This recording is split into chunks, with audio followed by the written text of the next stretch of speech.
ఓ చిన్న మాట వింటారా? నాకు ఈత రాదు, సముద్రం మధ్యలో పడిపోయాను. ట్రై చేస్తా ఒడ్డుకు రావటానికి ఏదో ఒక విధంగా, రాలేకపోతే మధ్యలో మునిగిపోతా. ఎందుకు చెప్పనా? నీ బంధంలో ఆల్రెడీ నువ్వు మునిగిపోయావు. బయటికి రావడానికి ట్రై చేయి, లేదు అంటే అక్కడే మునిగిపో అని నీతో ఎవరైనా చెప్తున్నారు అని అంటే, ఫస్ట్ ఆఫ్ ఆల్ నువ్వు ఈత రాకుండా ఆ సముద్రం మధ్యలోకి వెళ్ళి పడిపోవడం నీ తప్పు.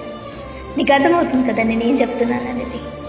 అనవసరంగా ఊరికనే నీ పార్ట్నర్ని కానీ నీ ఫ్రెండ్ని కానీ ఏ బంధాన్నైనా నిందించడం మానేసి, తప్పు నీదే అనుకున్నప్పుడు పక్కన వాళ్ళని నిందించావంటే 1,000 ఎదుటి వ్యక్తిని చూపిస్తుంటే మిగతా 4,000 నిన్నే చూపిస్తుంది.